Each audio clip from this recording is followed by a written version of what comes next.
Hi, everybody. It's Ryan back here with Pi Records. I'm here with Laramie Dean. How are you, Laramie? Good, Ryan. Good. The surf Thanks for punk, asking. the surf punk machine. Where does that nickname come from? Guitar. When I worked at Guitar Center. Oh, really? Yeah, the guys used to page me like that. So there's a lot of people that you work with that I mean, I would have a in all the pictures you have a smile on your face. So I can imagine working with all these people. It's just part of the reason why you're smiling all the time. But let's start back with Agent Orange when you were young. Um, uh, Thanks. younger. I'm sorry, but we're all fans of Agent Orange, be it surf or punk. Um, you know, how is Steve Soto? Like tell me a little bit about that experience and how you got started. Well, with Agent Orange, I met Mike back in the '90s when they played Portland, Maine. Uh, it was a small show. There's only a few people there. It wasn't well advertised. I would have loved to have been on the bill. I was working at a punk radio show called No Rules. I was like a guest host on a lot of those shows in New Hampshire. And the girl that was the regular host, she's like, "Hey, Agent Orange is going to be in Portland, Maine." It was like on a Tuesday. Our show was on a Thursday. I said, "Are you really?" Like, I have seen no ads. So I went up there. I brought the kid that was playing bass with me at the time. And it was a super light show. I think Mike was glad we showed up because they were going to try and cancel the gig. But they played and it was so intimate. We're standing right in front of them and it's loud. So in between songs, I'd be like, "Oh, that's this song or that song." One of the songs was a slack tone song, and Ah, I had just met Dusty through Dick Dale through Joe Queer. So the Queers is really where I got my start playing live music, was in the '90s. Joe is the one that like introduced me to like Dick Dale, and then I met Dusty, and Dusty, I still have the note. He wrote me a beautiful little note and it mailed me a slack tone CD. So I noticed they were just, because it was such a casual show, like it was like talking, it was like we're at a band rehearsal. Uh, Mike was like, I recognized one song off the opening track of the Slackdown CD that Dusty had just sent me. We actually listened to it in the car on the way up to the to Portland, Maine, and Mike was like, "Yeah," and then the bass player was Sam Boley, who was in Slacktown. I'm like, "No way, this is so crazy." So afterwards, this guy, he was like a construction company owner or something. He bought everybody open bar. He's like, "It's on me." So I was like, "Awesome." So I spent all my money on the merch. I nice. bought. He had another band, the Dioras. They did like instrumental version of Bloodstained. So I got like a blue vinyl of that and a T-shirt. I bought everything Mike had. And we just talked and talked, and it was awesome. And so then years later, I had moved to Florida, and I was working at Guitar Center. I think we just talked about that. And I got Agent Orange was coming through town, and I'd been playing Miami shows at that point. And they're like, "Oh, you got to be on the bill." I'm like, "Awesome, this will be great." So we played the show, and afterwards we talked. We went out to dinner. We went to one of my favorite restaurants. We talked all night about surf music. Uh, and then the next year, he asked me if and I also, in between that, I'd lived with Dick Dale. So that was like the '90s, early 2000s. I actually sold my house and moved and went and toured with Dick and lived on his ranch. So then Mike was like, "Hey, how was that like?" And we started talking. He's like, "Would you like to come out with Agent Orange?" I said, "Yeah, but I really want to play. Can we figure out a way to get me on the bill?" Like, it was a short run. It was like a week up the East Coast. He's like, "Let me think about it." I'm like, I could show Dusty and Perry could just be my rhythm section, I guess. I could play like a 5-song set or something. And Mike's idea was to have me sit in with the band. He's like, "Why don't you sit in and play like a Misery Pipeline, stuff like that with us?" I said, "You got to be kidding me. That would be awesome." So we did that a few times, and I ended up buying a van and trailer so I could tour with them. I worked for free for 3 years. I was like, "I'll just want the exposure." So I'm free like, free food. You know, I had to buy my food. Actually, I work out a way to from my Dick Dale days of getting us a per diem and buyouts from the clubs. So that worked out good. Yeah, that was a blast. That's how I just met so many people, and Dick was really impressed that because with Dick, at first I was working as the tour manager, but I really wanted to tour with him eventually. But I wanted to learn the ropes, how to tour. I'd been up and down the East Coast, but I wanted to do U.S. and Europe and stuff like that. So yeah, that's with Mike, it was his idea to let me sit in with the band, and then I just invested in the band. I bought a van and trailer, and I said I'll work for free if you keep helping me promote my own band.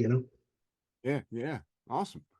Now they're speaking of the king of the surf guitar, you play a lot with Jimmy, but Jimmy's on drums. Uh, Mhm. which when I spoke to Jimmy, he said that's like his first instrument. He's Uh, amazing at everything, but yeah, he's yeah. drums. He's amazing. So The so kids. tell me what that's like the kind of triad between you, Dick, and Jimmy. Well, when we moved in with Dick, I drove cross country. I sold my house. I said, "That's it." I had just sold my house. I wasn't enjoying working at Guitar Center anymore. So I said, "What are we gonna do?" And Dick was playing on the beach in Hollywood. That guy, Artist Wyland, that does all those ocean, what do they call it, murals. So he did a big wall. We actually had one in Portsmouth, New Hampshire, too, which is funny. So he did a big wall in Hollywood, Florida, and so he was playing the opening of that art installation. And so I go down, and I didn't even know Dick was playing like at this. They just said it was a show, and I went down, and I'm like, it's Dick Dale, and I saw Dusty, who I had met through, Joe back in the '90s, and Sam, who was the bass player for Agent Orange, and now he's playing with Dick Dale. I was like, wow, this is so crazy. Awesome night just hanging out with those guys. And I told Dusty, hey, I'm going to be, we just sold our house. We're coming out to California for a few weeks. And I just want to just take a break, see what's going on. He's like, you should come and work for Dick. Dick's got an opening. I'm like, no way. So I told my wife, I got a job with Dick Dale. We're moving to California. I didn't really have a job yet, but I'm a positive thinker. So we went out to Carlsbad. I had a really good friend from New Hampshire that had moved to Carlsbad in the '90s. So we went up there, and Dusty gave me some tips. He's like, get a local number. He won't hire you with an out-of-state number. So I got a 760 number, which I still have today. And he's like, and then set up a meeting with Dick. So I came out, and if you remember Dick's old website, everything was on there. He was an easy guy to get a hold of, his phone number, email. So I called, and I went out to the ranch, and he liked me and hired me. I was like, awesome. Let's. We did a West Coast tour right away, and then after that tour, I said, Dick, this was awesome, thanks, but I still had some other property and stuff in Florida, cutting some loose ends. So I guess we'll be going back there, but this has been a great experience. He's like, no, no, no, want to keep you around. He liked our positive energy, me and my wife. So he's like, he had a trailer that we could live in on the ranch. So he said, why don't you just move into the ranch? And that was my permanent address was Dick's house. It was like my car insurance, everything. It was like, all right, we're moving in with Dick. Wow. So Jimmy was like 9. I forget how old he was. He was a little kid. And I just love him. He's positive. He's just really, I mean, talk about manners. It's just lost these days. He's good work ethic. I think his dad really trained him hard. I mean, he was on tour since he was like a baby. He's a sweet guy. Yes, he's just just a rare breed these days. And I just love him. I was friends with him and Jill, his mom, and Dick. And when, fast forward a few years later, we had moved to Los Angeles. I was actually in the old Mike Palm's old building in Toluca Lake over here. And it was awesome because I had parking for my van, my trailer. I have a 1950 Oldsmobile, all off street, which is hard in LA to have like that kind of space, and a little backyard to barbecue and stuff. And it was just a great little setup. So I'm like booking my own tours in between Agent Orange tours at this point. So I just done my first West Coast tour. I came back and I needed a drummer again because I was always just picking up guys, mostly like jazzy, jazz guys are always available. And so I'm visiting Dick. Dick had a reoccurrence of his cancer. This is like 2000. Well, 2008, I was helping him with his chemotherapy. 2010, the summer of 2010, he was back. He was at Cedars-Sinai at this point. And so I went down to the hospital to visit him. And we're just talking. I was checking up on him and he's asking me what I was doing. I was like, well, I have another tour on the East Coast, but I need a drummer. And right away, Dick says, Jimmy will do it. I said, Jimmy, I'm still thinking 9, 10 years old. He's like, no, you just graduated high school. I'm like, you got to be kidding me. So I called up Jimmy. He's like, yeah, I'm in. I put an ad on Craigslist. I was like looking for a bass player too. And this kid, Trevor, answered the ad. He's so, again, the same qualities of Jimmy that I love. They're so endearing. Good manners, hard work ethic, clean cut, like just total professionals at 18. I mean, both these kids. Trevor came to the house. He bought my record off of iTunes. He learned all the parts. Me and Trevor, a week later, I'm like, all right, we're leaving. So I picked up Trevor in Long Beach, went out to Jimmy's, picked up Jimmy at Dick's Ranch, and we drove straight to our first gig in Pensacola, Florida. Wow. Cross country, listening to our set list, and the guys just, they nailed it. I mean, we get on stage. I'm like, all right, no idea what's going to happen. The three of us played music together. I have a DVD that clubbed in like a 4-camera shoot and everything. So you can get all, I think there was more cameras than people in the audience. It's easy for us. Like, it wasn't too stressful, but it was a lot of fun. I mean, I'm like, these guys, it was awesome. Our first song was Pipeline that we played together. I'm like, let's just do Pipeline. That's an easy, like a very intuitive song, Yeah. And And you put out a 7-inch of that, right? yeah, we just did, oh yeah, it's right here. So I got a picture disc. So the groove, it's built into the groove here. So these are all handmade in New York. I've been doing these because the vinyl thing is such an issue to get pressed right now. So this guy hand makes these in New York, one at a time. So I've been all through the pandemic. Last year I put out 5 singles, and they're all like Yeah, I saw this. you Like, were really busy. yeah, I'm trying to all through the pandemic. Eddie got me going. My producer, he did the artwork. He was a Disney Imagineer. He hired Dick Dale for Space Mountain. So that's how we got connected. And after Dick passed away, we met up at Bob's Big Boy here in Burbank. So Eddie did the art. He's been my producer with Dave Klein. It's been awesome. Now, speaking of Dave Klein, I came out to see him when I came out for the SG 101 festival, not this past year, but the year before. Surfer Joe, Volcanics, and such. And I went to his house. Not till afterwards he told me that the Halloween house was right down the street. And I was like, the Michael Myers house. I was like, man, I would have loved to see that. But he is such a workaholic and like also a super sweet guy. And he's also, very talented musician. Like, how do you surround yourself with these people? It just seems to come so easy for you.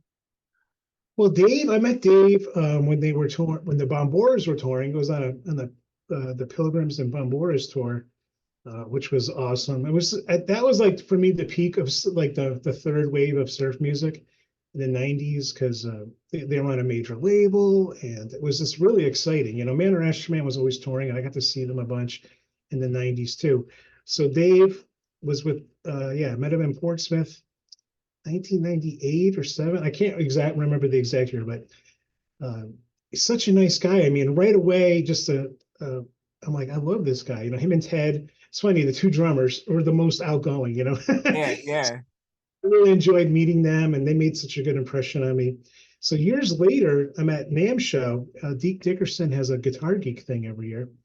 So I saw Dave in the audience. The Gasoline ones were playing a set, and I was really excited. And at the time, Agent Orange was going through different drummers, and Mike wanted like a permanent drummer. And I said, I just ran into, as I saw Dave, and I said, hey, would you be interested in playing an Agent Orange? He's like, yeah, totally. I didn't know he grew up like a skater kid and loves Agent Orange. I said, oh, this would be a great match. So we worked getting Dave in to rehearse with Agent Orange, and that was so much fun getting Dave to tour with. We just had a lot of fun. Me, him, and Mike and Perry. I just had a blast with them. Yeah, I got Dave on that gig, and then years later, I would run into him at NAMM show, and this project was coming up with Eddie, this the Disney producer guy that's he formerly Disney Imagineer. He wanted to do some stuff with me, and I said, I got a great studio to work out of. I think I haven't been there yet, but I was like, Dave's the guy. And working with Dave closely the last couple of years, I really appreciate his musicianship because he has saved me from so many blunders. The guy's got such a good ear. I love him. He's I can't speak enough or highly enough about Dave. Davey's your producer? He's like a co-producer, I guess, with Eddie and you know, yeah, he's producer, engineer. He plays keyboards. He's played drums on songs. Let me think. I don't know everything. He's just a multi-instrumentalist, you know. So there was this. I follow Dave Klein. He comes up in my Facebook feed a lot. I got to get more on Facebook. I've been slacking. Yeah, well, especially him. He's always got somebody interesting, and he's always posting cool videos with these interesting musicians. And the other day, I was like, or it was a couple months ago, I was like, oh, and I saw Clem Burke in there. And anybody that's watched the show knows Blondie's one of my favorite bands. And I was just like, how the hell did that happen? And so I said, congratulations, Dave. And he's like, thanks. And in the picture, Dave's got this like big Kool-Aid smile. So Yep. how was that? How was the chemistry between you and Clem? Oh, Clem is awesome. He's such a professional. I used to live next door to him in Studio City, which is funny. Uh, the way we got to Clem was kind of backwards. I really wanted to, and I still want to work with Marky Ramone. That's like my ultimate punk drummer. And so we've communicated over the pandemic, and we're trying to work something out to get him on some songs. But I really wanted a Ramones connection, you know. So my producer Eddie loves Blondie, like you just said, and of course, I mean, the guy's a monster drummer. And I'm like, I used to live next door to him, but I feel kind of weird just going over and knocking on his door out of the blue. So we have a mutual friend, John Carlucci, that he used to live out here. He was in the Seeds. Well, oh no, I'm sorry, Fuzz Tones, and then what did he do? Oh, the Speedies. That's what I was thinking of. That Clem Burke produced the Speedies record, and John's just an old school first wave, genuine New York punk. I just love him. Him and his wife, so sweet. They used to own the Manic Panic salon here, right by Dave's house. So, Wait, anyways, Manic Panic, like the yeah, hair color? yeah, he grew up like with Tish and Snooki and like that whole scene in New York, you know. I used to get. Do you know Zipperheads in Philly? I've heard the name, yeah. I'm a Philly guy, and when I was in college, that's where I used to get my Manic Panic at Zipperheads. You can buy them in these little containers. Right. They gave to them I think there was a time there was only 3 locations: New York, LA, and Rome, or someplace in Italy, I'm guessing, because there's a big punk scene there, you know. But yeah, so I asked John to reach out to Clem, and in the meantime, Eddie really wanted to, with the Pipeline single, he just was wanting to get another engineer to mix it. And we've recorded like Space Mountain like 100 and something times. Like it's different working with somebody like Eddie, because for me, I'm more of an Ed Wood. Like I'm done in an hour with a project, and he's like, no, let's do it again. I'm like, I can see where Johnny got mad at Phil Spector recording high school a million times. But I'm like, I'm going to learn from this experience, because Eddie's a really high level executive, like professional artist. So maybe he'll help me get better. Like I really want to improve my skills, and so didn't Dave. So like we kept recording. He's like, let's get somebody else to mix it. So I said it's Stasium, because I'm like, I had this Ramones fixation, and I'm like, he's out here. Yeah, he's out here in California. So we did a Zoom meeting with Ed, and we put together. He did Pipeline for us, and I love the mix. I'm like, hey, can you mix our other songs? So he's mixing the other future songs too, including the Escape from Space Mountain song. And we mentioned that we wanted to get Eddie really wanted to get Klemberg, and Ed's like, oh, I'm really good friends with Clem. Let me shoot him a text. We get a text. This is like a Wednesday. Friday, I'm on my Eddie's calling me. I pick up my phone and I'm on a conference call with Clem Burke. I'm like, what just happened?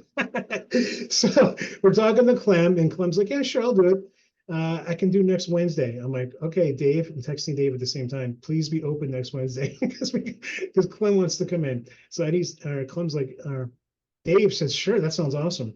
So he came in. We did, I think we did 4 or 5 tracks, and we also did some just drum loops that we could mix around and play with.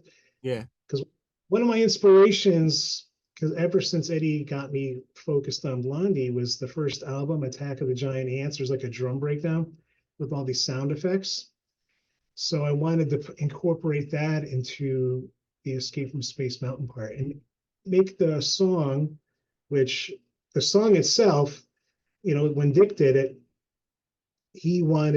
Dick played some like little glissando parts on the song, but he didn't really play the whole song.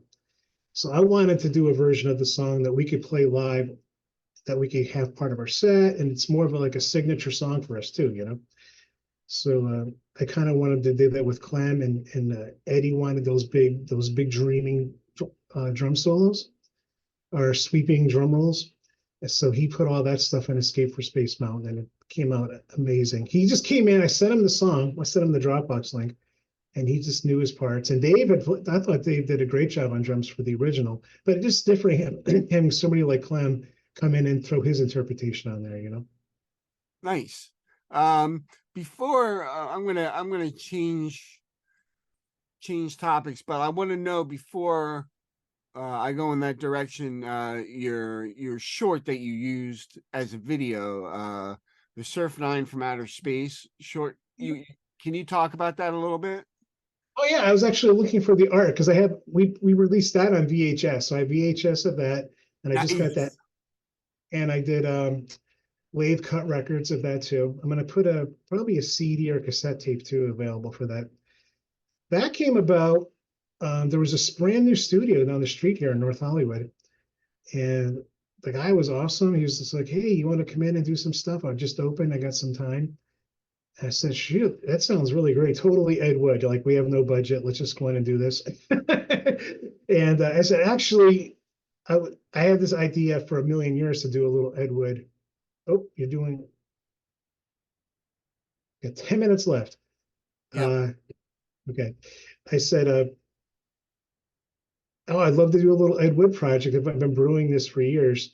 So I just wrote each song like like in my Ed Wood mentality. We have 1 hour per song, so we just went in 1 hour per song. We did that for 4 days, and then he said, "I would love to do a video." I said, "No way."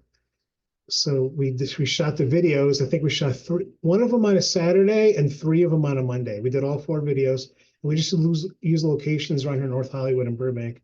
Like we used the Fry's Electronics as the flying saucer like crashed into the building as our prop piece. It was just came out. I can send you a link because I actually finished that mix. We did title cards. Yeah. But I'm really proud of that too. It came out so fun and cool, and it was something I actually added up all the time that week. 1 hour, we got 4 hours. We did 5 hours of mixing. I'm like, hey, it's 9 hours on the song, and then we did the videos so quick too, in a couple of days. I just love that guerrilla kind of go in and shoot. Let's make it happen. We use my house. My house looks like a Tor Johnson's house. I mean, it was just fun. That was a lot of fun. I love that project. You had some things to show us.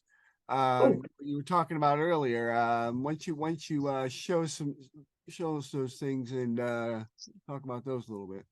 That's the artwork. Can you see that? Let me see. Oh yeah. Let me see if I can make it bigger. Is that bigger? My computer's like a dog today. It's super old. But yeah, so Eddie went with it's not really scrolling. There's Clem. There's Clem. He did awesome with Clem. Eddie's kind of made me permanently in those Rat Fan guys in every picture now. Yeah. So Jimmy plays some guitar on the Space Mountain too. We really wanted Jimmy to be involved. So I got him down there. We doubled Miserlou and part of the song a little nod to his dad. And Jimmy did some of those like pterodactyls, which those little cymbals that Yeah. Dick does.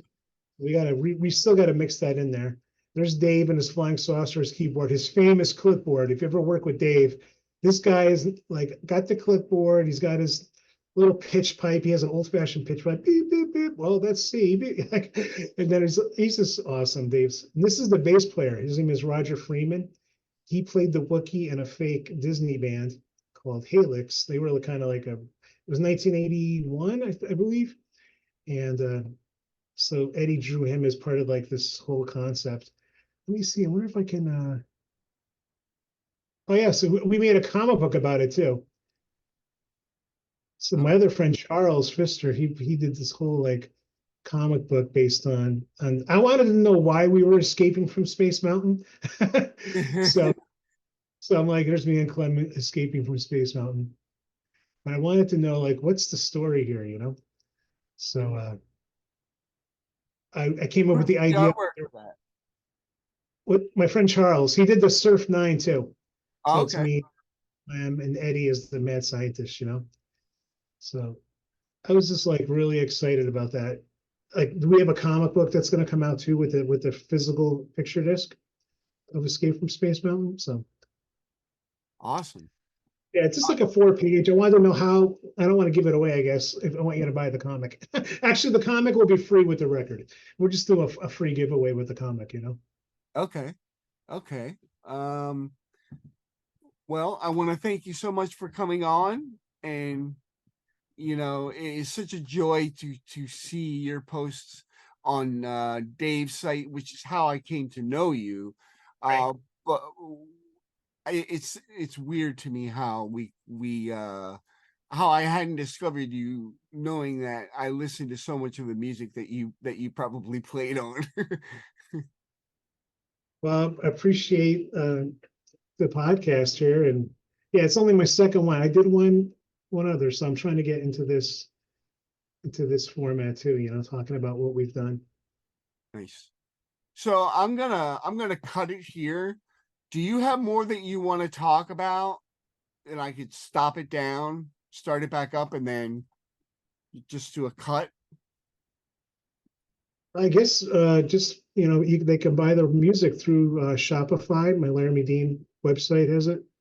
There's a link on Instagram. I guess Instagram is the best way to find it. Okay. All right, I'll put a link to Instagram on there. This Yeah. that we're talking about now, I won't air. I'll just put the link in the description. Okay. But I just didn't know if there was you had more you wanted to talk about that I didn't ask about. No, I'm a motor mouth. Well, Laramie, it was really cool to meet you, and it's always funny to me when somebody's like responds quickly, and then other people you don't hear from that you expect to hear from, and your playing is amazing. And I wanted to know your opinion on Dave Ronsky's version of Miserlou. Oh, Dave's an awesome guitar player. I mean, It's fucking nuts, right? so good, and yeah, I mean, just top notch. I think. Oh, Mike told me why they call themselves slack tone, because they're like people's mouths would be like slack jawed watching them play.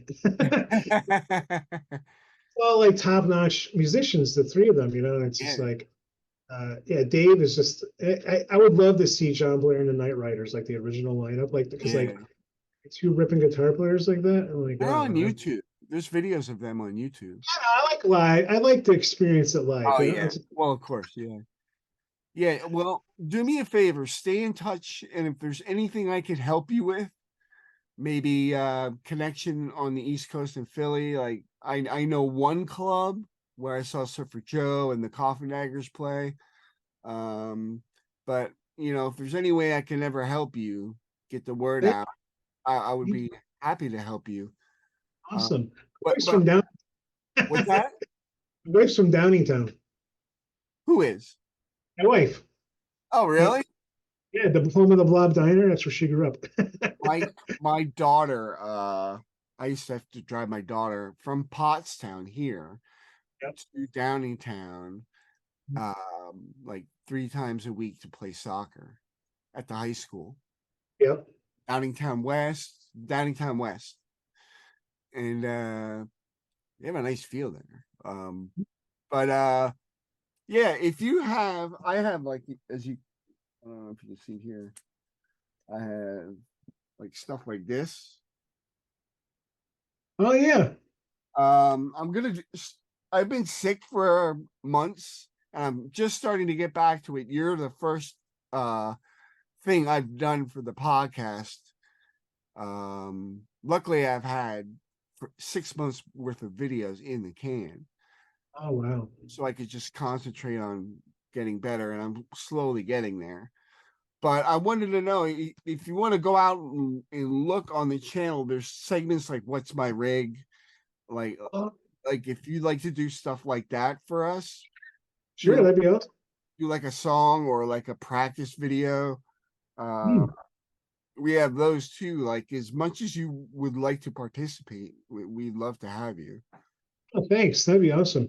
Yeah, we're gonna be practicing more. So this year we just did our first show at the Doll Hut last month, and now I definitely want to play more again. I love playing with Jimmy, Trevor, and Dave. It's like my dream team. Yeah, yeah. Such a It's good, I like Jimmy. I think his take on Miserloo is pretty cool. oh, yeah. Um, but his drumming is top notch for sure. A guy can solo. I mean, it just so he's so intuitive. It's amazing, you know.